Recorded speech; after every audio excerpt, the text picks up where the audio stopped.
Allah Subhanahu wa taala berfirman, "Faman yuridillahu an yashrah sadrahu, faman yuridillahu lil islami, faman yuridillahu an yahdiyahu yashrah sadrahu lil Islam.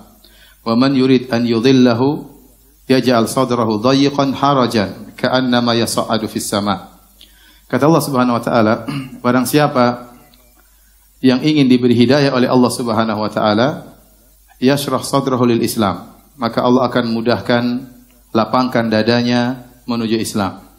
Wa man yurid an yudhillahu, dan barang siapa ingin disesatkan oleh Allah Subhanahu wa taala, yaj'al sadrahu dayiqan harajan, maka dia menjadikan dadanya sempit, susah, ka'annama yas'adu ila sama, seakan-akan dia naik di atas tempat yang tinggi, ya. Ini gambaran dari Allah Subhanahu wa taala tentang orang yang mendapat hidayah dengan orang yang jauh dari hidayah. Orang yang jauh dari hidayah, dadanya sempit, sesak, hidupnya susah, meskipun kelihatannya seakan-akan dalam kenikmatan duniawi. Ibarat seperti orang yang naik ke atas, naik ke puncak. Kita yang dari bawah kalau melihat orang tersebut, seakan-akan dia lepas, bebas, ya, berada di tempat yang sangat terbuka. Tetapi ternyata napasnya sulit untuk dia hirup. Dia sesak dadanya, sesak hatinya, ya. Maka demikianlah orang-orang yang belum dapat hidayah. Kita dapati mereka seakan-akan dunia sudah di tangan mereka, dan benar dunia di tangan mereka. Seakan-akan mereka bisa melakukan apa yang mereka kehendaki. Tapi mereka tidak bahagia hidup mereka. Ya, tidak bahagia hidup mereka meskipun dunia di tangan mereka. Mereka tidak merasakan kebahagiaan sebagaimana yang dirasakan oleh seorang muslim yang mungkin terkadang hidupnya pas-pasan tetapi hatinya penuh dengan kebahagiaan, dengan qanaah, dengan iman kepada Allah Subhanahu wa taala. Dan ini bisa dirasakan oleh orang-orang, ya, yang dahulunya belum beragama Islam kemudian masuk dalam agama Islam. Jangankan dari orang-orang yang dahulunya musyrik atau non-muslim kemudian menjadi muslim. Kita tanyakan pada diri kita saja. Kita dahulu, sebagian kita terjerumus dalam lautan kemaksiatan. Bagaimana gelisahnya hidup kita? Bagaimana tidak jelas tujuan hidup kita? Terombang-ambing dalam kesesatan, dalam kebimbangan, keraguan. Bahkan di antara kita ada yang memiliki harta yang banyak. Tetapi tatkala dia mulai duduk di masjid, mulai mendengar pengajian, mulai menyempatkan waktu untuk baca Quran, dia pasti merasakan kebahagiaan. Dia pasti merasakan kebahagiaan. Itu adalah perpindahan dari orang yang terjerumus dalam maksiat menuju hidayah, ya, petunjuk, kajian dan yang lainnya. Bagaimana lagi dengan orang yang sebelumnya dalam kesyirikan, ya, dalam kekufuran, kemudian mengenal Islam. Karena para hadirin hadirat yang dirahmati Allah Subhanahu wa taala, jika hidayah sudah menyapa seorang, maka dia akan merasakan kebahagiaan yang luar biasa. Dan pada kesempatan kali ini saya akan menyampaikan, ya, bagaimana kisah-kisah orang-orang yang mereka disapa oleh hidayah, yang terkadang tidak mereka duga, tiba-tiba Allah berikan hidayah kepada mereka. Kebanyakan kita alhamdulillah dapat hidayah sejak kecil. Kita lahir dengan kedua orang tua yang sudah muslim, sudah Islam, sehingga kita tinggal ngikut agama kedua orang tua kita, ya. Tetapi ada orang-orang yang dahulunya dalam kesyirikan, dalam kekufuran, kemudian Allah beri hidayah kepadanya sehingga dia kenal Islam. Mereka itu lebih merasakan nikmat hidayah luar biasa. Sebagaimana para sahabat dahulu, mereka benar-benar tahu tentang indahnya Islam karena mereka dahulu dalam kesyirikan, dalam kekufuran. Oleh karenanya tatkala Raja Najasyi memanggil Ja'far bin Abi Thalib, tatkala para sahabat berhijrah ke negeri Habasyah, kemudian dipanggillah Ja'far bin Abi Thalib oleh Raja Najasyi, kemudian ditanya tentang Islam. Maka bagaimana Ja'far bin Abi Thalib menceritakan tentang nikmat hidayah. Dia mengatakan, kunna fil jahiliyah, kami dahulu di zaman jahiliyah, ya, kami dahulu nakulul jisah, kami dahulu makan bangkai, kami dahulu nusirul jiwar, kami dahulu buruk dalam bertetangga, kami dahulu menyembah berhala, kami dulu berbuat zalim, kami dahulu na'til fawahish, kami melakukan perbuatan keji, zina dan yang lainnya. Dia sebutkan tentang kerusakan-kerusakan mereka dahulu tatkala sebelum Islam. Tatkala datang Nabi ini Muhammad sallallahu alaihi wasallam, maka berubah seluruhnya menjadi kehidupan yang penuh kenikmatan. Padahal mereka sedang diintimidasi. Padahal mereka sedang disiksa oleh orang-orang kafir Quraisy. Padahal mereka sedang terusir dari negeri mereka. Tapi mereka merasakan kenikmatan iman, kenikmatan Islam dalam kondisi terdesak. Ya. Apalagi kita alhamdulillah di tanah air kita sudah Islam, hidup nyaman alhamdulillah, mau kemana-mana tenang, tidak ada keributan, tidak ada kekacauan secara stabilitas keamanan. Alhamdulillah, maka ini nikmat yang harus kita syukuri kepada Allah Subhanahu wa taala. Saya akan sebutkan kisah-kisah menarik tentang bagaimana hidayah menyapa seseorang, ya, terkadang tanpa diduga, ya. Sejak zaman Nabi sallallahu alaihi wasallam, ya, saya pilihkan beberapa kisah, kemudian zaman-zaman dari sebagian kisah-kisah orang zaman sekarang yang sampai kepada saya kisah mereka. Di antaranya ada kisah menarik, ya. Seperti yang disebutkan dalam Sahih Al-Bukhari tentang kisah Islamnya Sumamah bin Utsal. Ya, saya bacakan hadisnya dari Abu Hurairah radhiyallahu taala anhu. Beliau berkata, "Ba'atha an-nabiy sallallahu alaihi wasallam khailan qibala Najd. Faja'at bi rajulin Bani Hanifah yuqalu lahu Sumamah ibnu Utsal." Rasulullah sallallahu alaihi wasallam mengutus pasukan berkuda di sisi Najd, kemudian akhirnya mereka menawan seorang musyrik dari Bani Hanifah yang orang tersebut namanya Sumamah bin Utsal. Farabatuhu bisariyatin min sawadil masjid. Kemudian orang musyrik ini Sumamah diikat di salah satu tiang di tiang-tiang Masjid Nabawi. Fa kharaja ilaihi Nabi sallallahu alaihi wasallam. Setelah diikat Nabi pun datang menemui Sumamah. Kemudian Nabi bertanya, "Ma indaka ya Sumamah?" Wahai Sumamah, dia ini adalah tokoh dari kabilahnya, kabilah orang musyrik. Nabi bertanya, "Apa yang ingin kau sampaikan wahai Sumamah?" Kata Sumamah, "Indi khairun ya Muhammad." Saya punya kebaikan yang ingin saya sampaikan kepada engkau wahai Muhammad. "In taqtuluni taqtul zadamin." Kalau kau bunuh saya wahai Muhammad, ketahuilah bahwasanya anak buah saya banyak, mereka akan menuntut balas dendam kepadamu. "Wa in tunim ala syakir." Kalau kau bebaskan saya, kau telah membebaskan orang yang pandai bersyukur. Saya akan ingat kebaikanmu, saya akan balas kebaikanmu. "Wa in kunta turidul mal fasal minhu ma syi't." Kalau kau ingin harta, mintalah kepadaku. Saya punya harta banyak, saya akan berikan kepada yang kau kehendaki. Maka fataraka hatta kana al-ghad. Nabi mendengar apa yang disampaikan Sumamah, kemudian Nabi pergi. Besoknya Nabi balik lagi dan dia masih terikat. Nabi tanya lagi, "Ma indaka ya Sumamah?" Apa yang hendak kau sampaikan wahai Sumamah? Nabi tahu dia ini orang top di kampungnya atau di kabilahnya, di sukunya. Maka dia berkata, "Ma qultu laka," sebagaimana yang saya sampaikan kemarin, "Intun im ala syakir." Kalau kau membebaskan saya ini orang yang pandai bersyukur. Sudah mulai berubah. Dia tidak bilang, "Kalau kau bunuh saya akan banyak yang balas dendam." Kemarin dia bilang begitu. Sekarang sudah berubah. Mulai dia melembut, dia mengatakan, "Kalau kau bebaskan saya adalah orang yang pandai bersyukur." Kemudian Nabi tinggalkan dia. Besok lagi Nabi datang lagi. Kemudian Nabi bertanya, "Ma indaka ya Sumamah?" Apa yang ingin kau sampaikan wahai Sumamah? Kata Sumamah, ya, "Indi ma qultu laka." Seperti yang saya sudah sampaikan kemarin-kemarin.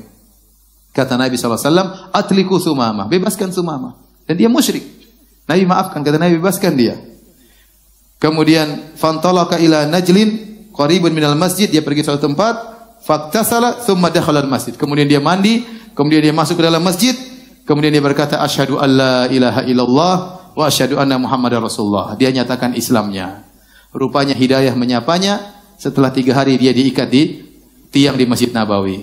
Karena bisa demikian, sebenarnya mengatakan, karena waktu dia diikat di masjid, dia lihat Nabi sholat, dia dengar Al-Quran, dia dengar Nabi ceramah. Setelah 3 hari, akhirnya dia masuk Islam. Makanya kalau ada orang kafir kita ikat di sini, mungkin dia berubah, mungkin ya.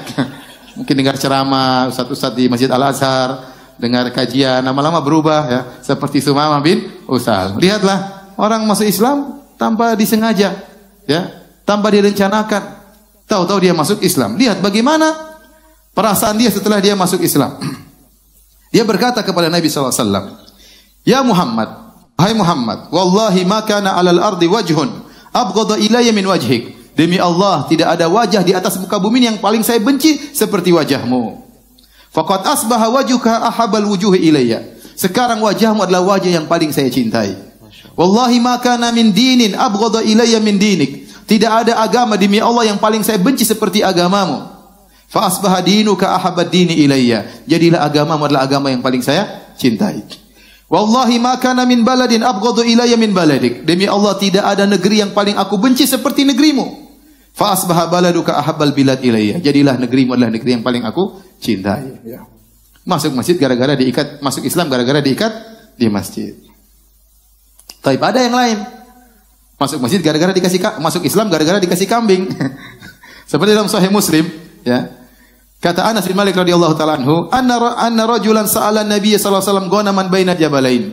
Ada seorang datang kepada Nabi sallallahu alaihi wasallam minta kambing sepenuh lembah di antara dua gunung. Artinya jumlah kambing yang sangat banyak. Fa atahu iyyahu, maka Nabi berikan kambing yang banyak kepada dia. Fa ata qaumahu, setelah itu dia masuk Islam dan dia datang kepada kaumnya, dia berkata, ya qaumi aslimu, wahai kaumku, masuk Islamlah kalian. Fa wallahi inna Muhammadan la yu'ti ata'an ma yakhaful faqar. Sungguhnya demi Allah Muhammad itu kalau sudah kasih sesuatu tidak pernah takut miskin. Seakan-akan dia berkata, kalau kalian ingin dapat kambing, masuk Islam.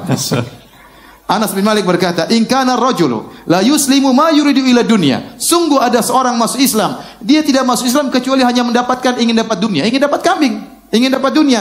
Fama yuslimu hatta yakunal islamu ahabba ilaihi minad dunya wa ma 'alaiha. Kemudian dia masuk Islam, maka jadilah Islam lebih dia cintai daripada dunia dan seisinya. Tapi awalnya gara-gara apa? Kambing. Taib, ada lagi yang masuk Islam gara-gara dapat pemberian Nabi sallallahu alaihi wasallam. Tersebutlah seorang sahabat bernama Safwan bin Umayyah bin Khalaf. Safwan bin Umayyah bin Khalaf ini sangat dendam kepada Nabi sallallahu alaihi wasallam. Kenapa? Bapaknya Umayyah bin Khalaf, majikannya Bilal yang terbunuh tatkala perang Badar. Maka dia dendam kepada Nabi sallallahu alaihi wasallam. Seluruh peperangan setelah perang Badar dia ikuti. Perang Uhud, perang Khandaq, dan dia ingin membunuh Nabi sallallahu alaihi wasallam. Bagaimana tidak? Bapaknya meninggal, saudara kandungnya meninggal. Dia sangat dendam kepada Nabi sallallahu alaihi wasallam. Begitu dendamnya, bahkan sampai terjadi Fatu Makkah tahun 8 Hijriah. Tatkala orang-orang musyrikin banyak yang masuk Islam karena melihat keramah tamahan Nabi sallallahu alaihi wasallam, karena melihat akhlak Nabi sallallahu alaihi wasallam. Ini Safwan belum mau masuk Islam. Belum mau masuk Islam. Sampai dia berkata, kalau semua orang masuk Islam kecuali semuanya masuk Islam kecuali saya itu orang tidak masuk Islam. Saking jengkelnya kepada Nabi sallallahu alaihi wasallam. Akhirnya Nabi dia mau ingin pergi, kata Nabi jangan pergi, tinggallah bersama kami dan tidak dipaksa untuk masuk Islam. Silakan. Maka dia balik, dia hidup bersama Nabi. Kemudian terjadilah peperangan dan dia ikut, dia cuma nonton terjadi peperangan. Sampai akhirnya Nabi mendapat ghanimah yang banyak. Nabi tahu si Safwan bin Umayyah ini suka dengan harta. Maka Nabi sallallahu alaihi wasallam ya memberikan kepada Safwan bin Umayyah mi'atan minan na'am. Diberikan 100 ekor onta. Subhanallah. Tsumma mi'atan, kemudian Rasulullah kasih lagi 100 ekor onta. Berarti berapa sekarang? 200. Dia sangat dendam kepada Nabi. Kemudian tsumma mi'ah, Rasulullah SAW kasih lagi 100 ekor onta. Jadi berapa? 300 ekor onta.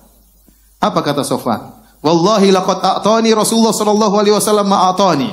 Sungguh Muhammad Rasulullah SAW berikan aku terus apa yang dia berikan. Wa innahu la abghadun nasi ilayya, dan dia adalah orang yang paling saya benci.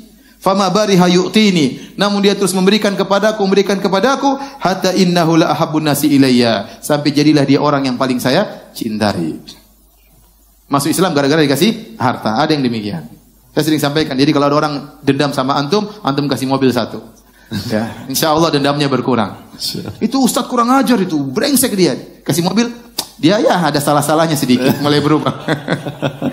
Kasih mobil lagi kedua, ustaz itu baik sebenarnya baik. Dulu saya agak salah, saya salah menilai. Ternyata kuncinya apa? Kasih mobil kedua. Nanti kasih mobil ketiga. Ustaz, beginilah. Setiap ketemu ustaz cium tangan ya. Jadi ada orang ternyata dengan dikasih harta dia masuk Islam. Makanya para ulama mengatakan di antara orang yang berhak menerima zakat adalah al-muallaf, orang yang baru masuk Islam. Mungkin Islamnya belum kokoh, biarin kasih dia harta, biar dia tertarik dengan Islam. Nanti semakin dia belajar, jadi Islam lebih dia cintai dari seluruh harta. Tadi perkataan Anas bin Malik. Sungguh ada seorang masuk Islam, dia tidak masuk Islam kecuali untuk dapat dunia, untuk dapat kambing dan yang lainnya. Tatkala dia masuk Islam, jadilah Islam lebih dia cintai daripada dunia dan seisinya. Ada lagi masuk Islam seorang namanya Udhimat. Udhimat ini dia adalah seorang yang suka meruqyah kalau ada orang kena penyakit gila, ya. Kana yarqi min hadhihi ar-rih. Dari Ibnu Abbas meriwayatkan, Dhimat adalah seorang Al-Asdi, adalah seorang yang suka meruqyah orang yang kena penyakit gila. Fasami'a sufaha'a min ahli Makkah yaqulun inna Muhammadan majnun. Kemudian dia dengar isu-isu berkembang di kota Mekah. Orang-orang Mekah, orang-orang bahlul di kota Mekah mengatakan Muhammad gila. Subhanallah, dia punya niat baik. Ini ada orang gila terkenal sekali. Saya ingin nyembuhin orang gila ini. Ya. Kemudian dia berkata, "Lau anni ra'aitu hadzal rajul, la'alla Allah yashfihi ala yadayya." Semoga saya bertemu dengan lelaki ini, Muhammad ini, orang gila terkenal ini. Siapa tahu Allah menyembuhkan dia melalui tanganku. Akhirnya dia mencari Rasulullah SAW. Niatnya baik. Bukan sebagai seorang nabi, tapi sebagai orang gila. Niatnya baik. Falakiyahu, akhirnya dia bertemu dengan Nabi SAW.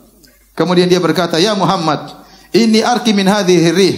Wa inna Allah yashfi ala yadayya man sya'a fahallak." Dia mengatakan, "Hai Muhammad, saya ini tabib, suka menyembuhkan orang gila. Allah menyembuhkan banyak orang gila lewat saya. Maukah saya obati Anda?"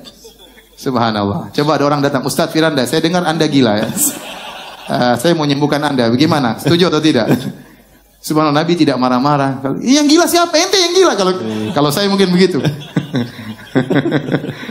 Tapi Nabi subhanallah, Nabi dia bilang gitu, coba, "Saya ini suka menyembuhkan orang gila wahai Muhammad. Siapa tahu kau mau saya sembuhkan?" Nabi tidak emosi, Nabi tidak marah. Nabi menjawab dengan tutur kata yang, kalau orang ini niatnya baik. Niatnya baik, subhanallah. Dia punya niat baik, gara-gara niat baik tersebut Allah kasih hidayah. Padahal dia tidak sedang mencari Islam, tidak. Tapi dia ingin mengobati orang yang sakit. Ada orang gila terkenal ingin dia obati. Gara-gara sebab niat baik tersebut Allah kasih hidayah kepada dia. Maka Nabi menjawab. Waktu dibilang, "Ya Muhammad, saya mau obati kamu." Kata Nabi, "Innal hamdalillah nahmaduhu wa nasta'inuhu. Man yahdihillahu fala mudhillalah wa may yudlil fala hadiyalah. Wa asyhadu an la ilaha illallah wahdahu la syarikalah wa anna Muhammadan abduhu wa rasuluhu amma ba'du." Ini yang sering disampaikan oleh ustaz. Ustaz ngomongnya itu lagi, "Innal hamdalillah nahmadu." Ternyata kalimat ini pernah bikin orang masuk Islam.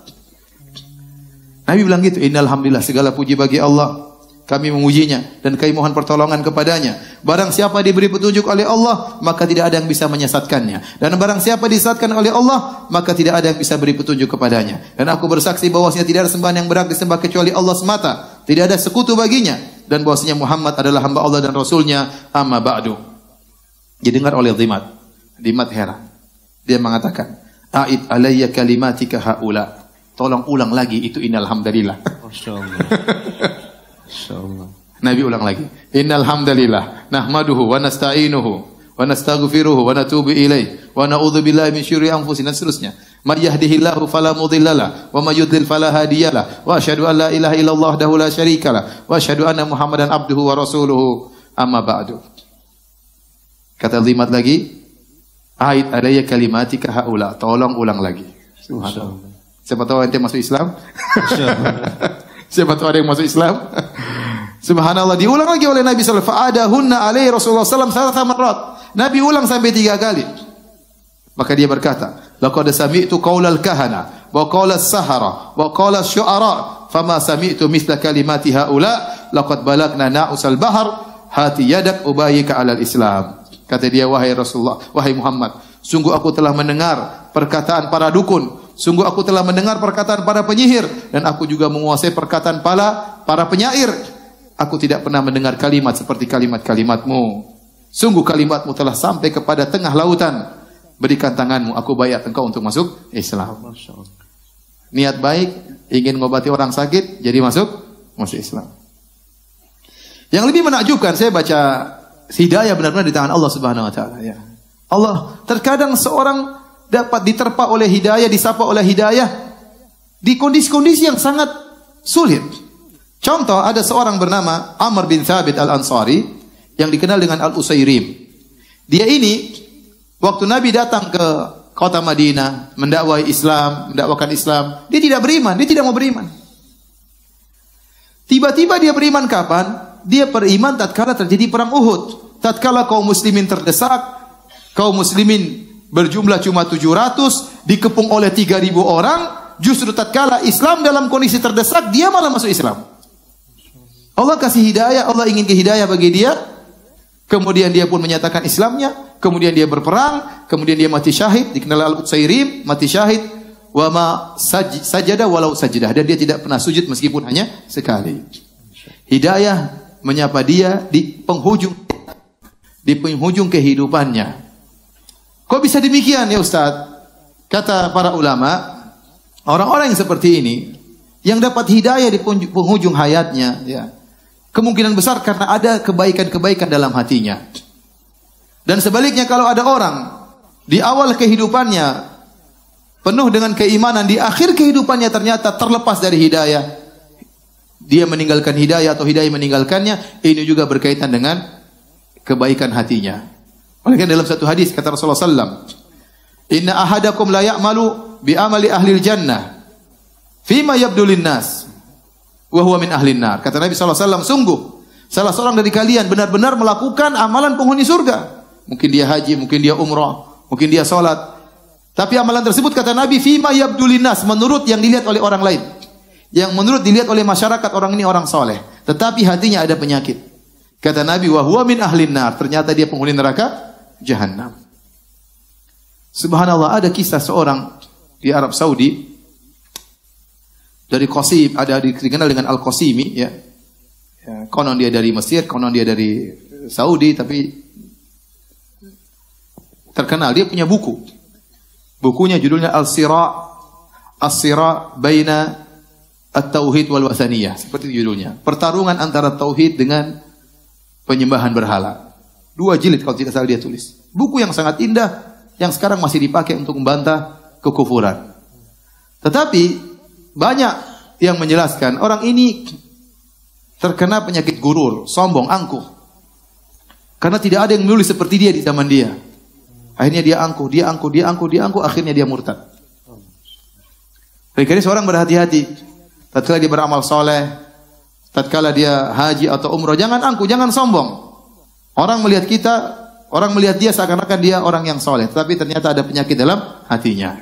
Sehingga bisa jadi orang tersebut akhirnya ditutup dengan su'ul khatimah. Dan sebaliknya ada orang mungkin di atas kesesatan atau non-muslim, tapi dia memiliki hati yang baik.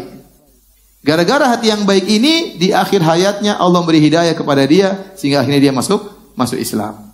Contoh tadi, ya, Amr bin Thabit Al-Ansari atau dikenal dengan Al-Usairim, tadinya menolak dakwah Nabi SAW. Menolak terus. Sampai 2 tahun dia menolak dakwah Nabi SAW. Tahun 3 Hijriah, terjadi perang Uhud, tatkala kondisi kaum muslimin terdesak, 700 orang, musuh 3.000 orang, justru dia masuk Islam dalam kondisi demikian. Hidayah datang terkadang tidak diduga. Contoh lagi sahabat yang lain namanya Nu'aim bin Mas'ud Al-Ghatafani. Nu'aim bin Mas'ud Al-Ghatafani, kapan dia masuk Islam? Dia masuk Islam tatkala terjadi perang Khandaq. Dan ini kondisi lebih dahsyat lagi bagi kaum muslimin. Kata Allah Subhanahu wa taala, "Ya ayyuhalladzina amanu dzkuru ni'matallahi 'alaikum." Wahai kaum mukminin, ingatlah nikmat yang Allah berikan kepada kalian. Idz ja'atkum junudun, ya ayyuhalladzina amanu dzkuru ni'matallahi 'alaikum. Idz ja'atkum junudun fa arsalna 'alaihim rihan wa junudan lam tarawha. Tatkala kalian diserang oleh pasukan, yaitu Al-Ahzab, 10.000 pasukan. Terdiri atas kaum Quraisy 4.000 orang dan kabilah Ghatafan dan teman-temannya 6.000 orang. 10.000 orang menyerang kaum muslimin dalam perang Khandaq, dan kaum muslimin mungkin jumlah cuma 2.000 orang. Di saat genting seperti itu, seakan-akan Islam akan hancur, seakan-akan kaum muslimin akan hancur, ternyata dari kabilah Ghatafan ada seorang bernama Nu'aim bin Mas'ud, dia masuk Islam. Di saat-saat genting, tatkala Nabi tidak tahu apa yang harus dilakukan, 10.000 mengepung, tahu-tahu dia masuk Islam, dia datang kepada Nabi, menyatakan Islam di saat yang mustahil musuh masuk Islam tatkala itu. Karena musuh menyangka Islam akan habis. Justru dia dari kelompok musuh justru masuk Islam. Maka dia berkata, apa yang bisa saya lakukan? Maka Nabi menyuruh dia untuk melakukan, ya, taktik dalam peperangan, sehingga akhirnya memporak-porandakan barisan antara Yahudi dengan pasukan kaum musyrikin. Maksud saya, dia masuk Islam di saat-saat genting, tatkala Islam harusnya disangka akan hancur, justru saat itu biasanya muncul orang munafik. Justru malah dia masuk Islam. Namanya hidayah, terkadang datang tidak duga-duga sama sekali. Tapi ini kita tadi berbicara tentang bagaimana hidayah yang menyapa sebagian sahabat gara-gara sebab-sebab yang mungkin tidak diduga. Tapi kalau Allah berkehendak, maka seorang bisa masuk Islam. Saya mendengar juga banyak cerita-cerita di zaman kita sekarang. Orang-orang masuk Islam juga tanpa sebab yang mungkin kita duga. Seakan-akan sebabnya terkadang sepele, ternyata bisa membuat orang masuk Islam. Contoh, di antara hal yang menakjubkan yang saya dengar seorang masuk Islam, sebagaimana dikisahkan oleh Syekh Abdul Razak hafizahullah taala, yaitu seorang masuk Islam gara-gara nemani orang-orang Arab di diskotik ya, atau di di pub ya, atau di tempat minum-minum khamar. Satu hari datang sebagian orang-orang Arab bahlul ya. Kemudian datang di suatu negeri kafir, entah Inggris, entah pokoknya negeri Eropa ya, dia datang kemudian ditemani oleh guide. Guide ini orang kafir. Kemudian masuk ke diskotik, kemudian mereka minum-minum bir. Arab-Arab bahlul ini minum bir. Tatkala mereka minum-minum bir, tahu-tahu salah seorang dari mereka nyeletuk, kayaknya aduh kita ini semoga Allah ampuni kita. Jadi lagi minum bir sadar. Semoga Allah mengampuni dosa-dosa kita. Kita minum bir.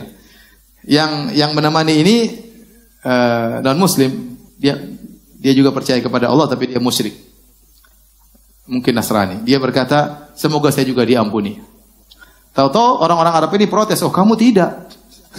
Kalau kamu kafir asli di neraka jahanam selama-lamanya. Kalau kita bertauhid, maksiat, kita mungkin masuk neraka tapi masih bisa keluar. Kalau kamu nggak bisa. Masya Allah. Ini lagi mabuk ini. Masya Allah. Subhanallah, orang ini jadi pikiran dalam benaknya, kok bisa? Kenapa dibedakan? Kita sama-sama minum bir, ente selamat saya enggak. Maka dia mikir, maka dia tertarik dengan Islam. Lalu dia baca, akhirnya dia masuk Islam. Subhanallah. Kemudian kalau tidak salah dia belajar di Universitas Islam Madinah. Antum bayangkan, orang mabuk saja bisa berdakwah. Apalagi antum. Jadi maksud saya, seorang masuk Islam tanpa hal yang diduga. Dalam kondisi seperti itu, dia bisa masuk Islam. Gara-gara nemani orang mabuk. Terjadi dialog sedikit, satu hal mengetuk pintu hatinya, kemudian dia masuk Islam. Ya. Ini contoh di antara yang saya dengar bagaimana hidayah menyapa seorang tanpa diduga sama sekali. Saya pernah berhaji juga sama seorang dosen, doktor, guru di Universitas Muhammad bin Imam Muhammad bin Saud di Riyadh. Dia cerita sama saya, kata dia di antara hal yang menakjubkan, ada orang pernah cerita masuk Islam kepada saya, gara-gara apa? Jadi seorang wanita masuk Islam. Gimana dia masuk Islam? Dia ini punya pacar orang Muslim. Kemudian mereka suka berzina. Tapi setiap pacarnya ini habis berzina dia mandi junub. Mungkin mau sholat, mau apa gitu. Pokoknya habis setiap berzina dia mandi junub. Ini perempuan tersinggung.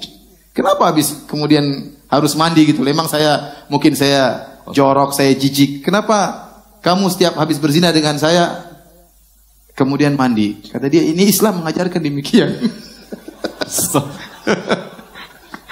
Akhirnya ini cewek berpikir, dia jadi pengen tahu kok Islam begitu ngajarin seperti itu. Dia belajar, akhirnya masuk Islam. Ente jangan coba-coba ya. Saya juga mau tiru orang itu ya, jangan tiru yang pertama mabuk dulu, jangan juga berzina, jangan. Enggak, maksud saya terkadang Allah kasih hidayah di luar dugaan. Ini kan maksiat. Tapi orang ini melakukan satu yang baik. Setelah berzina dia mandi junub. Ini menjadi timbul pertanyaan bagi sang wanita. Akhirnya dia pun masuk Islam gara-gara hal tersebut. Di luar dugaan sama sekali. Contoh lagi, cerita yang ma'ruf, ada seorang wanita masuk Islam gara-gara dia mencuci pakaian. Dia mencuci pakaian, dia dapati pakaian mahasiswa yang kafir dengan mahasiswa yang muslim. Dapati mahasiswa muslim, kolornya tidak begitu bau, pakaian tidak begitu bau, sementara yang mahasiswa kafir pesing luar biasa. Ya, kan kalau orang kafir kadang kalau kencing seperti itu cuma terus selesai. tidak dicuci, tidak diapa. Ya pasti bau. Bau atau tidak? Pasti bau ya. Nah, dia waktu cuci ibu ini dia bingung, ini kok nggak bau ya? Oh ternyata ada agama yang benar memperhatikan apa? Kebersihan. Akhirnya dia masuk Islam. Sepele. Tapi Allah kasih hidayah dari gara-gara itu. Sederhana. Tapi kalau Allah ingin kasih hidayah, faman yuridillahu an yahdiyahu yashrah sadral Islam. Barang siapa yang ingin Allah kasih hidayah, Allah lapangkan dadanya untuk Islam. Contoh lagi, Yang saya dapat cerita dari Syekh Saleh As-Sindi yang kemarin datang di sini, dosen Universitas Islam Madinah, bagaimana seorang rapper wanita dari Perancis masuk Islam. Dan rapper tersebut akhirnya datang dengan suaminya ke Madinah, bertamu di rumahnya Syekh ini, Syekh Saleh Sindi. Ceritanya rapper ini kata Syekh terkenal ya, pengikutnya banyak. Suatu dia frustasi akhirnya dia bunuh diri. Dia bunuh diri tapi selamat. Ternyata tidak sampai meninggal dunia. Dimasukkan di rumah sakit. Ternyata perawatnya seorang muslimah. Ada seorang perawat muslimah, dia tidak dakwahi wanita ini, cuma dia letakkan Quran terjemahan di meja tersebut, meja rapper ini. Quran terjemahan bahasa Perancis. Maka dia harus lama di rumah sakit, tidak ada kegiatan. Dia boring, akhirnya dia mulai baca Quran tersebut. Dia baca. Ternyata rapper ini mengatakan, saya baca dari awal sampai akhir terjemahan. Dia masuk Islam. Subhanallah. Ya. Berarti dia ingin tahu, dia cari. Kita saja belum tentu baca terjemahan dari awal sampai akhir. Dia ini ya baca terjemahan dari awal sampai akhir, akhirnya dia masuk Islam. Sekarang berhijab, bercadar ya. Kemudian suaminya juga ke Madinah dan bertamu di rumah Syekh Saleh Sindi hafizahullahu taala. Demikian juga saya pernah ketemu kawan saya juga masuk Islam gara-gara hadis ya.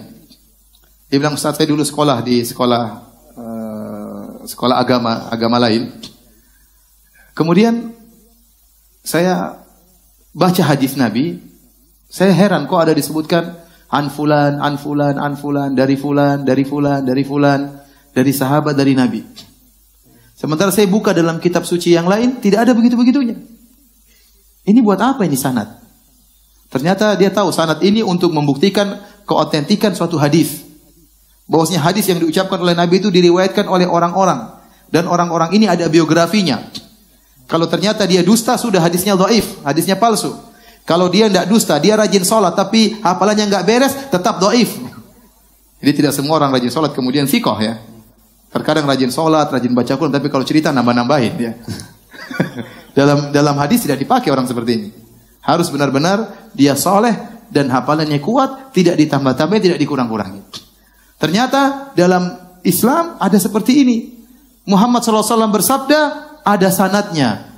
Sehingga dengan demikian seorang bisa menilai hadis ini sahih atau dhaif atau palsu. Dan diketahui derajat hadis ini untuk diterima, diamalkan atau tidak.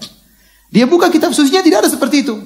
Berkata si fulan, tidak tahu mana sanadnya, mana juntrungnya, tahu-tahu muncul aja berkata fulan, berkata tanpa ada sanadnya. Gara-gara hal itu akhirnya dia pun masuk Islam. Ada seorang juga dari agama lain masuk Islam juga gara-gara dia baca ya salasami'ati sininan wasdadu tis'a ya 309 tahun tentang kisah Ashabul Kahfi ya dia baca Al-Qur'an bahwasanya Ashabul Kahfi tidur dalam goa 309 tahun. Kenapa dia masuk Islam? Dia baca dalam berbagai terjemahan Al-Quran, bahasa Inggris, bahasa Indonesia, bahasa yang lainnya, dengan terbitan tahun sekian, tidak berubah, semuanya 309. Dia bandingkan dengan kitab suci yang dia miliki, ternyata setiap dekade ada perubahan. Ada perubahan lafal, ada perubahan terjemah, akhirnya membuat dia masuk Islam. Waktu ditanya, kenapa Anda masuk Islam? Kata dia, saya tidak masuk Islam. Islam yang masuk ke dalam diri saya. Masya Allah. Inilah contoh-contoh ya, para hadirin hadirat yang dirahmati Allah Subhanahu wa taala. Betapa kalau Allah menghendaki hidayah pada seorang, maka ya dia tidak akan bisa lari dari hidayah tersebut, ya. Meskipun semua orang ingin menyesatkan dia, kalau Allah ingin memberikan dia hidayah, maka dia dapat hidayah. May yahdihillahu fala mudhillalah. Barang siapa yang Allah ingin kasih hidayah, maka tidak ada yang bisa menahannya. Tapi barang siapa yang disesatkan, tidak ada yang bisa kasih hidayah kepada dia. Meskipun dia tahu tentang indahnya Islam, meskipun dia tahu tentang benarnya agama Islam, kalau hatinya tidak digerakkan untuk masuk Islam, tidak akan masuk Islam. Karena ada tendensi-tendensi duniawi yang dia pertimbangkan.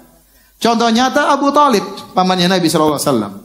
Dia tahu bahwasanya Islam adalah agama yang benar. Bahkan dia rela membela ponakannya Muhammad sallallahu alaihi wasallam. Bahkan dia berkata, "Walaqad alimtu bi anna dina Muhammadin min khairi adyanil bariyati dina, walaula al-malamatu wa hidharu masabbatin lawajadtani samhan bidzaka mubina." Sungguh aku tahu bahwasanya agama Muhammad adalah agama manusia yang terbaik.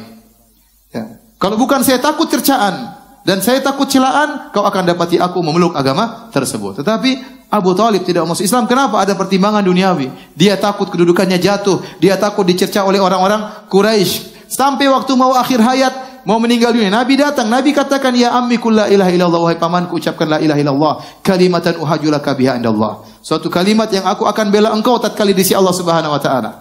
Ternyata di situ ada Abu Jahal. Nabi ceramah, Abu Jahal juga ceramah. Kata Abu Jahal, "Atarghabu an millati Abdul Muttalib?" Wahai Abu Talib, apakah kau benci dengan agama bapakmu? Abu Talib bimbang. Nabi ulangi lagi, "Ya ammi, qul la ilaha illallah, kalimatan uhajulaka biha indallah." Nabi ceramahnya panjang. "Wahai pamanku, ucapkanlah la ilaha illallah, suatu kalimat yang aku akan bela engkau di sisi Allah pada hari kiamat." Panjang. Ceramah Abu Jahal cuma sedikit. "Atarghabu an millati Abdul Muttalib?" Kau benci agama bapakmu? Ternyata dia tidak mau mengucapkan la ilaha illallah. Akhirnya meninggal dalam kondisi apa? Musyrik. Maksud saya apa? Sebab hidayah sudah luar biasa. Dan dia tahu itu kebenaran. Tapi dia tidak mau masuk Islam. Kenapa? Ada tendensi dunia yang dia pikirkan. Entah dia pikir sukunya, entah dia pikir harga dirinya, entah dia pikir martabatnya, entah dia pikir tentang kesenangan duniawinya. Kalau saya masuk Islam nanti nggak bisa minum khamar. Saya masuk Islam nanti disunat.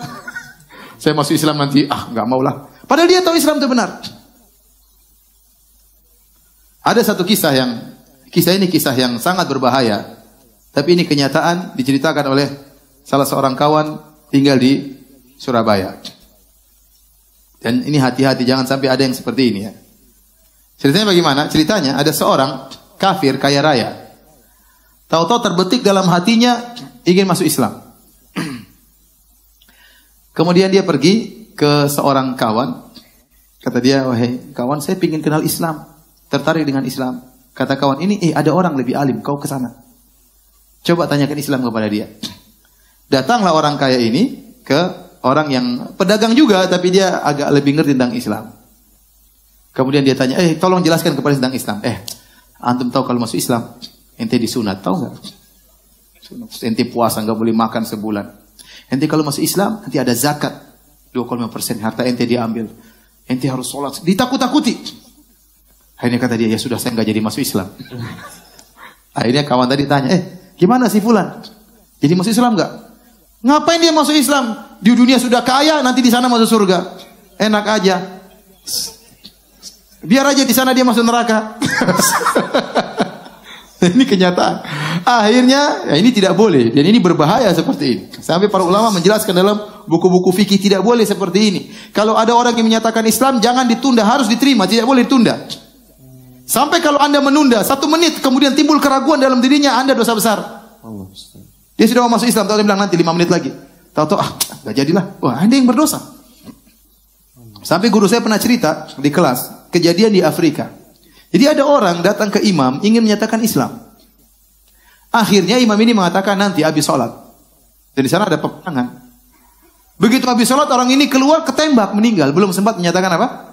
Islam. Yang salah siapa? Imamnya nggak boleh. Jadi kalau ada orang datang minta masuk sama antum, jangan bilang tunggu kita ke ustaz. Sudah ente langsung masukkan Islam. Nanti ke ustaz mungkin untuk mengkokohkan, tapi langsung masuk Islam. Jelaskan tentang Islam, jangan ditunda-tunda. Karena kita khawatir bisa jadi apa? Berubah. Iman hidayah sedang menyapa dia, kemudian tiba-tiba hilang, bahaya. Maka segera kita masuk dalam Islam, jelaskan semampunya, kemudian kita ajak ke pengajian, kita hadapkan ke ustaz supaya dia lebih kokoh dalam Islamnya. Ya. Jadi hidayah kalau Allah tidak berkehendak, seorang tidak akan dapat hidayah. Contohnya Abu Talib. Contohnya orang-orang munafik. Lihat orang-orang munafik. Apa sebab hidayah yang kurang bagi mereka? Mereka sholat di belakang Nabi. Mereka orang Arab. Mereka ngerti bahasa Arab. Mereka ngerti indahnya Al-Quran. Mereka lihat mukjizat yang turun kepada Nabi SAW. Bahkan mereka sholat berjamaah bersama Nabi. Mereka dengar ceramah dari Nabi SAW tiap hari. Tapi ternyata mereka tidak dapat hidayah. Ya. Maka seorang benar-benar harus bersyukur kepada Allah tatkala dapat hidayah dari Allah Subhanahu wa taala, berarti Anda adalah manusia pilihan. Maka Nabi sallallahu alaihi wasallam tatkala perang Khandaq dan Nabi sedang menggali parit, Nabi berkata, laulallah mahtadaina wa ma shallaina wa ma tasaddaqna. Sungguh demi Allah, wallahi kalau bukan karena Allah, maka kami tidak dapat hidayah, kami tidak akan salat, kami tidak akan bisa bersedekah. Semua yang bisa kita lakukan karena Allah Subhanahu wa taala. Di akhir pengajian ini saya akan menyampaikan tentang sebagian daripada indahnya Islam. Bahwasanya Islam adalah agama yang tidak perlu kita ragukan. Agama yang terindah, agama yang paling teratur, ya. Agama yang terbaik, yang paling logis, yang paling mendatangkan rahmat bagi umat manusia. Dan keistimewaan Islam sangat banyak, ya. Keistimewaan Islam sangat banyak. Kalau kita mau jelaskan tentu terlalu panjang lebar. Tapi saya akan sebutkan beberapa keistimewaan Islam, ya, yang menjadi renungan bagi kita seluruhnya. Di antara keistimewaan Islam, ya, Islam adalah agama yang paling mengkaitkan hambanya kepada Tuhannya. Seorang sholat 5 waktu sehari semalam. Sementara sebagian agama, dia hanya bisa kontak dengan Tuhannya terkadang seminggu sekali. Ya. Terkadang lebih daripada itu. Islam yang wajib 5 kali sehari harus kontak dengan Tuhannya. Dan kita tahu bahwasanya kebahagiaan dari Allah, dari pencipta alam semesta ini. Semua orang sepakat. Orang bahagia, orang yang beragama. Mau agama pun, tapi semua sepakat. Orang beragama manapun sepakat kalau bahagia harus beragama. Nah, kalau kebahagiaan itu berkaitan dengan keterkaitan seorang hamba dengan Tuhannya, maka Islam adalah agama yang paling mengkaitkan seorang dengan Tuhannya. 5 waktu wajib. Dia pada subuh bangun tidur langsung kontak dengan Tuhannya. Kemudian di pagi hari kegiatan-kegiatan sibuk dengan dunia, duhur diingatkan lagi harus kontak lagi dengan Tuhannya. Allah pilih waktu yang tepat. Kemudian mungkin siang kerja atau tidur, bangun suruh kontak lagi dengan Tuhannya. Tatkala apa? Asar. Kemudian sibuk lagi dengan kegiatan, lalai mungkin bicara sana sini. Maghrib kontak lagi dengan Tuhannya. Isya kontak lagi dengan Tuhannya. Sampai ada seorang kafir mengatakan, saya cemburu lihat orang Islam. Mau kontak dengan Tuhannya sangat mudah. Ya. Oleh karenanya, Islam adalah agama yang paling menawarkan kebahagiaan karena penganutnya kalau ingin kontak dengan Tuhannya sangat mudah. Tinggal wudu kemudian sholat dimanapun dia kehendaki, langsung kontak dengan Allah Subhanahu wa taala. Kemudian di antara keistimewaan Islam, Islam adalah agama yang paling logis, terutama dalam masalah akidah, dalam masalah keyakinan terhadap Tuhan. Makanya Allah Subhanahu wa taala menyebutkan cara Tuhan atau sifat-sifat utama Tuhan, kriteria Tuhan dalam surat Al-Ikhlas, Qul huwallahu ahad, Allahus samad, lam yalid wa lam yulad wa lam yakul lahu kufuwan ahad. Katakanlah Allah Maha Esa. Tuhan tidak boleh berbilang. Kalau Tuhan berbilang saling saingan, maka dia bukan Tuhan, bukan dia yang paling jago. Ternyata ada yang sama dengan Tuhan. Allah, Qul huwallahu ahad, Allah Maha Esa. Dialah yang menciptakan alam semesta sendiri, dialah yang berhak sendiri, dia yang berhak untuk disembah sendirian. Dia yang mengatur alam semesta sendirian, tidak ada yang bersama Allah Subhanahu wa taala. Qul huwallahu ahad, Allahus samad, yang semuanya bergantung kepada Allah dan dia tidak bergantung kepada siapapun. Ini ciri Tuhan. Kalau ada Tuhan ternyata butuh kepada yang lain, itu bukan Tuhan. Ya. Ciri syarat Tuhan, kriteria Tuhan, bahwasanya Tuhan tersebut semuanya bergantung kepada dia dan dia tidak bergantung kepada siapapun. Lam yalid wa lam yulad. Dia tidak melahirkan dan juga tidak dilahirkan.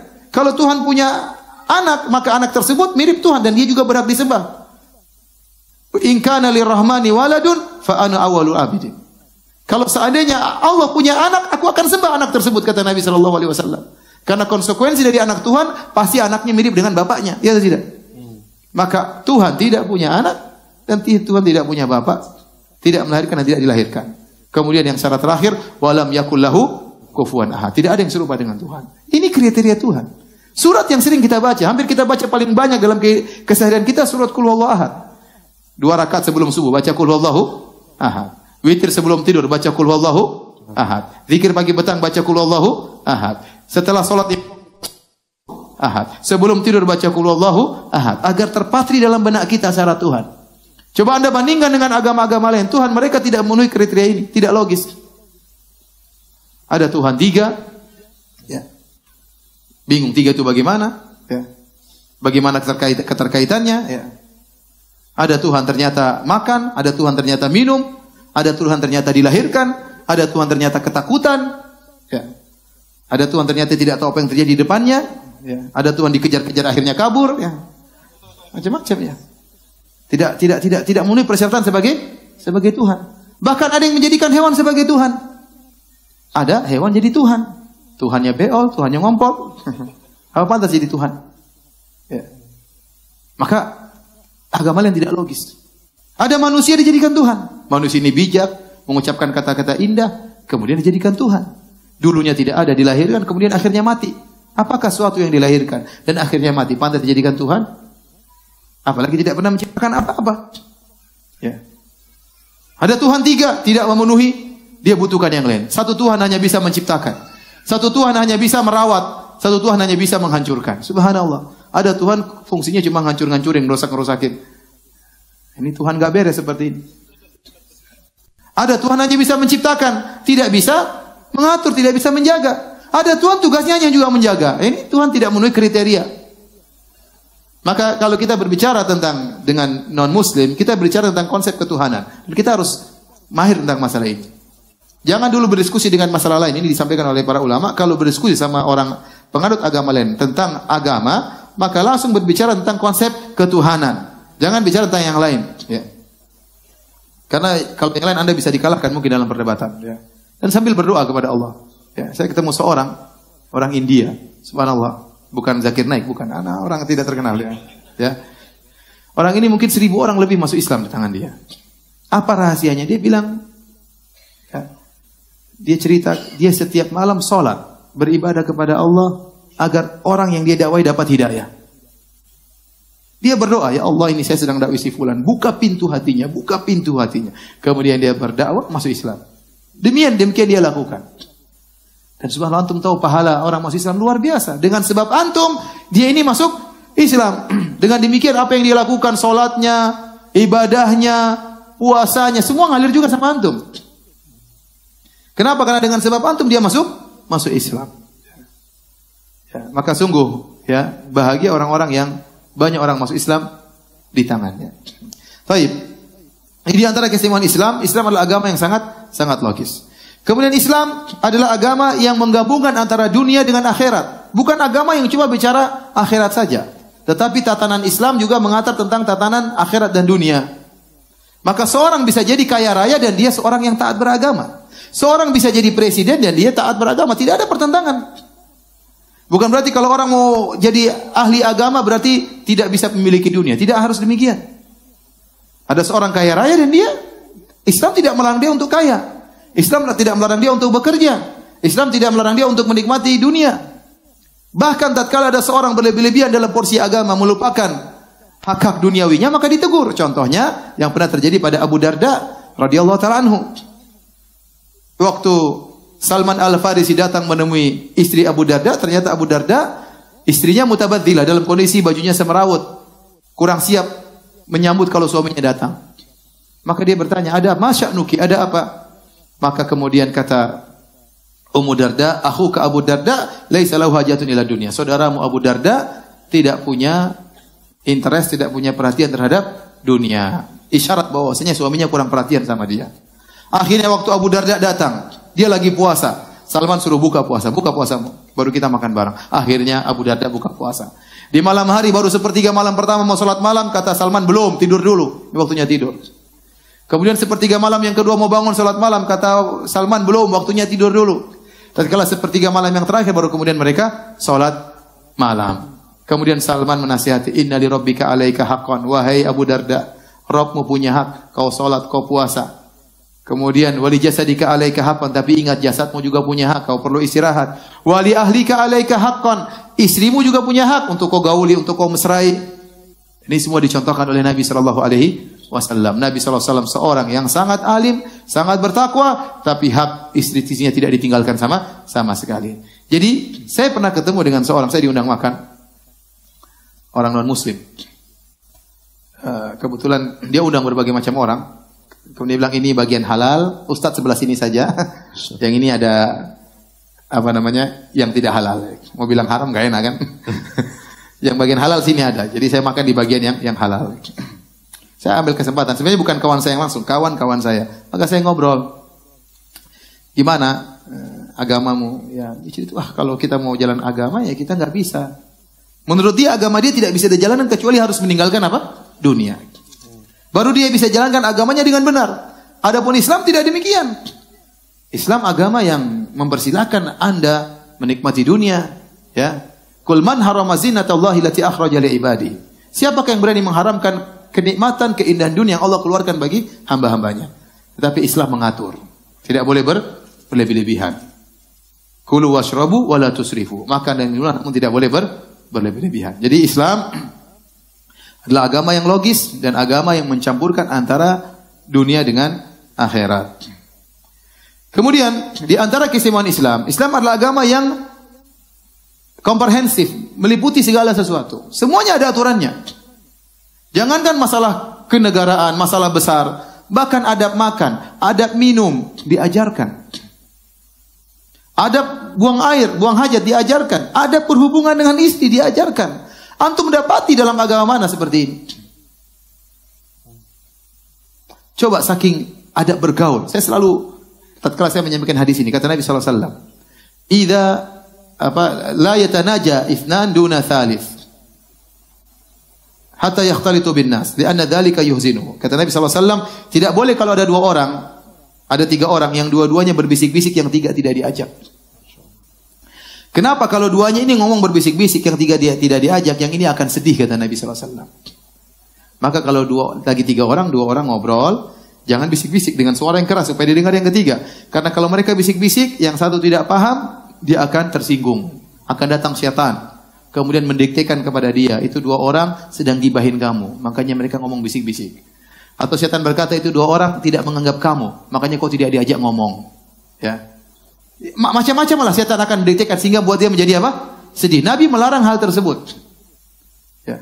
Sama halnya kalau kata para ulama juga sama. Kalau ada tiga orang, dua orangnya orang Jawa, satunya orang Papua, kemudian ngomong Jawa, yang Papua tidak paham.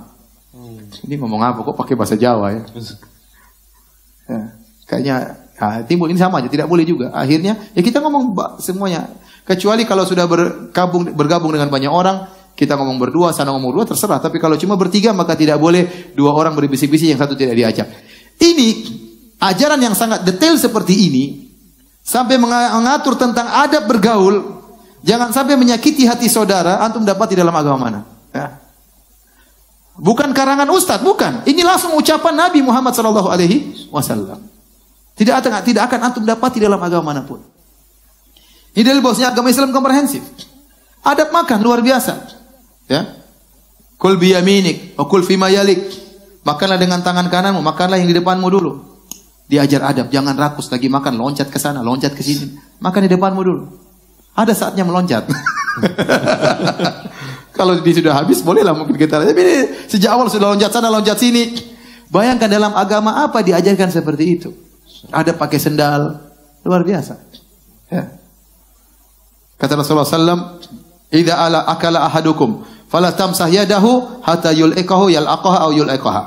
Kata Nabi SAW, jika salah seorang sudah makan, jangan dia lap tangannya sampai dia jilat atau dia menjilatkan kepada orang lain. Sebenarnya orang Ustaz, mana itu? Jangan menjilat sampai dia jilat atau jilat kepada orang lain. Lihat, ternyata itu adab yang sangat indah. Islam mengajarkan bagaimana kita menghargai pemberian Allah, karunia Allah. Anda kalau makan harus yakin bersih. Sampai ada sisa makanan jangan dibuang, jangan langsung dicuci. Mungkin ada beras, ada makanan, itu nikmat, habiskan. Anda jilat, kalau enggak Anda jilatkan kepada orang lain. Maksudnya kepada istri, kepada anak, bukan kepada kawan-kawan. Ngantri ya? Enggak. Satu lagi. Enggak, maksudnya pada orang terdekat. Ya kalau sahabat dekat juga ada masalah, tapi enggak lah ya. Sama istri, sama anak-anak, enggak apa. Ya. Tapi subhanallah, di antara hikmahnya menghargai nikmat dari Allah Subhanahu wa taala. Antum dapati dalam agama mana mengajarkan demikian. Semuanya, makanya buku fikih tebal-tebal. Bab ini, bab nikah dengan detailnya, bagaimana kalau terjadi perceraian, bagaimana kalau begini, bagaimana hadhanah, bagaimana siapa yang berhak mengurus anak-anak, semua lengkap. Islam adalah agama yang sangat komprehensif. Dan antum tidak menemukan dalam agama yang lain. Paling karangan ulama-ulama mereka. Ya. Tidak detail seperti Islam. Apalagi kalau sudah terjadi penyimpangan-penyimpangan dalam agama mereka. Kemudian, di antara keistimewaan Islam, Islam tidaklah melarang sesuatu kecuali untuk menghalangi kemudaratan menimpa manusia. Contoh, Islam mengharamkan khamar. Saya enggak tahu agama yang jelas-jelas mengharamkan khamar kecuali Islam. Ya, kecuali Islam. Ya. Dan kita tahu khamar itu ummul khaba'ith, induk dari segala perbuatan keji. Betapa banyak terjadi bunuh-bunuhan karena khamar, kecelakaan karena khamar, ya, pertikaian, perkelahian karena khamar. Ya, banyak orang bunuh diri juga karena khamar. Maka Islam mengharamkan khamar, ya. Dan tidak ditemukan dalam agama lain secara tegas mengharamkan apa? Khamar. Islam sejak dahulu sudah mengharamkan khamar. Kenapa? Karena Islam mengagungkan akal. Islam menghormati akal. Akal ini sangat penting, membedakan manusia dengan hewan. Dengan khamar, seorang akalnya hilang. Dengan khamar, orang seperti orang gila. Islam tidak ingin seorang manusia yang mulia kemudian bersikap seperti orang gila. Coba kalau ada orang misalnya dia bijaksana, kemudian dia teler. Kayak apa? Ente shouting, ente masukkan YouTube. Ini orang teler ya. Kayak orang gila. Tatkala dia sedang mabuk, dia bongkar rahasianya lah, dia ceritakan keburukan istrinya lah, dia bongkar aib dirinya lah. Islam mengharamkan khamar dan tidak ada agama yang tegas mengharamkan khamar kecuali Islam. Bahkan dalam agama yang lain adalah khamar adalah acara syukuran. Khamar adalah acara apa? Syukuran, dihadirkan dalam acara syukuran. Tidak ada agama yang lain tegas mengharamkan seperti Islam mengharamkan zina. Mengharamkan zina dengan sebab-sebabnya, dengan segala sebab-sebabnya. Agama-agama yang lain mungkin ada pengharaman tapi sudah dirubah oleh pengikutnya sehingga menggampangkan masalah zina. Ada masalah mereka bebas zina sana sini. Coba saya sampai ke suatu negara Eropa, subhanallah, lihat bagaimana indahnya Islam. Banyak di antara mereka ya tidak mau nikah. Ya, maunya zina saja, tidak mau nikah. Islam coba mengajarkan tentang pernikahan, tentang indahnya pernikahan. Tentang wanita itu sangat dimuliakan. Tidak boleh disentuh oleh siapa saja. Menurut Islam, wanita itu perkara yang sangat mulia. Tidak boleh dinikmati oleh setiap orang. Tidak boleh dicoel oleh setiap orang. Tidak seperti bis yang bisa dinaiki oleh setiap orang. Tidak. Wanita sangat mulia. Mau nikah harus pakai wali. Kenapa? Karena wanita sering geeran. Ya. Dirayu sedikit sama laki-laki. Iya. Ternyata habis dicerai, dicerai. Apalagi banyak laki-laki yang serigala. Ya. Sehingga banyak wanita dibohongin, dinikahi, habis itu diambil mahkotanya, kemudian dicampakkan. Maka Islam mengatur harus ada apa? Wali.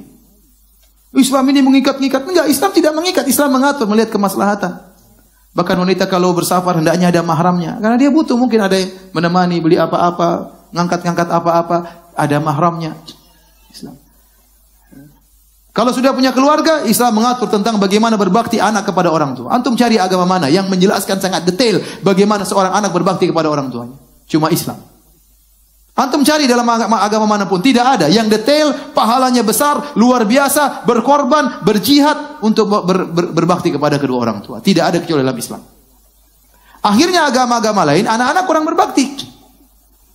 Di sebagian negara, kalau dia sudah tua, dia merasa bahwasanya sudah tidak bermanfaat, tidak diperhatikan lagi anaknya, dia bunuh diri. Di sebagian negara-negara Eropa, waktu saya ke sana, tidak mau nikah. Kenapa? Takut anaknya durhaka. Takut anaknya durhaka. Apalagi mereka buat peraturan. Kalau anak dimarah sedikit, anaknya tersinggung, lapor pada pemerintah. Akhirnya anaknya diambil. Hak pengasuhannya diambil. Dan itu terjadi. Bapaknya dilaporkan polisi oleh anaknya. Terjadi di mereka. Sehingga mereka tidak mau punya anak. Akhirnya kumpul kebo. Kumpul kebo, lapor ke RT, ini ada kebo saya baru. Jadi itu mereka lakukan. Nanti kalau mereka ada bosan, ganti kebo yang baru, begitu. Mereka tidak mau nikah karena mereka pikir nikah itu berat, ada peraturan, nanti harus belikan ini. Subhanallah, Islam indah sekali. Antum jalan di Eropa, antum lihat bedanya orang Islam sama orang kafir. Orang Islam kemana-mana bawa anak 2, 3. Nenek-nenek didorong oleh cucu-cucunya, nenek-nenek bawa cucu-cucunya, Masya Allah, mobil penuh. Itu pemandangan orang Islam. Antum lihat orang kafir bawa anjing. Demi Allah, antum lihat bawa anjing. Kemana cucunya, kemana anaknya, saya juga bingung. Kemana? Banyak di antara mereka tidak mau apa? Tidak mau nikah. Tatkala mereka sakit terkapar di rumah sakit, ini terjadi negara-negara kafir. Tidak ada yang jenguk. Coba kalau orang Islam yang sakit, ponakannya, bapaknya, kakaknya, adeknya, rumah sakit ramai. Dia terkapar, tidak ada yang jenguk. Betapa sedihnya kita di rumah sakit nggak ada yang jenguk. Ya. Kita aja, saya waktu sakit, waktu dioperasi, yang nemani istri saya, ya saya juga pingin ada teman-teman. Akhirnya ada suasana. Apalagi nggak ada yang datang. Sampai di antara anak mereka ada yang telepon, salah seorang kerabat saya kerja sebagai perawat. Dia bilang, suster, kalau bapak saya mati telepon ya. Kalau belum mati jangan telepon. Subhanallah. Sampai suatu hari ada teman yang salah, lagi sekarat, dia telepon anaknya, ini bapak kamu lagi sekarat. Saya kan sudah bilang, nanti kalau mati baru telepon. Dan itu kenyataan. Tapi tanya kenapa kamu nggak ada yang jenguk? Aduh, saya dulu waktu masih muda tidak mau nikah. Takut kalau punya anak nanti cari nafkah buat anak, ngurangi rizki, suudzon sama Tuhan. Kata Allah, wala taqtulu auladakum khasyata imlaq. Nahnu narzuquhum wa iyyakum. Jangan kalian bunuh anak kalian karena takut miskin. Kami yang beri rizki kepada anak kalian sebagaimana kami beri rizki kepada kalian. Orang Islam husnudzon. Ya. Dan itu kesengsaraan tersendiri tatkala seorang sudah tua tidak ada keluarganya. Kesengsaraan.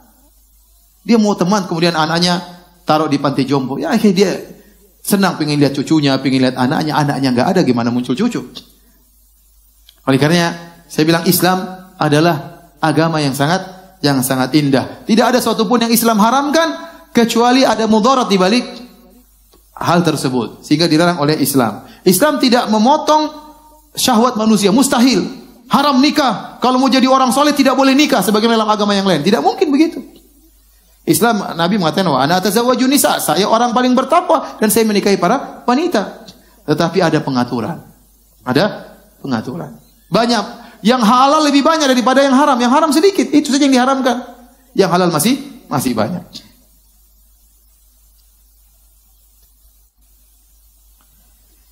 Taib.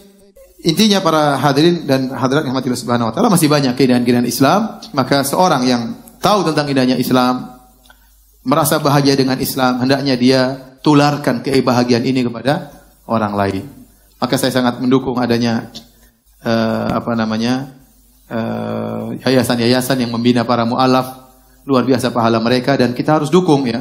Mereka butuh biaya, mereka butuh dana, butuh didekatkan hati-hati mereka. Ya, mungkin diajak jalan-jalan dan boleh zakat diberikan kepada mereka. Terakhir ada cerita lucu ya. Atau sudah ya? Cerita aja.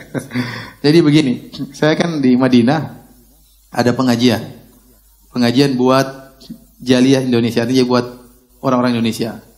Supir-supir, pembantu-pembantu, kemudian ya pekerja-pekerja profesional. Kemudian ada juga teman saya dai Filipin yang didakwahi orang-orang non-muslim, bahkan terkadang orang kafir diajak sama mereka.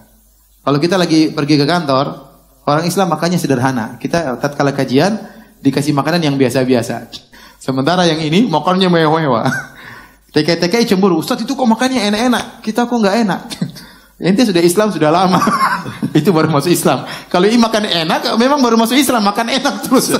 Jadi maksudnya memang ada dana yang dikhususkan untuk orang-orang yang mu'allaf. Ya.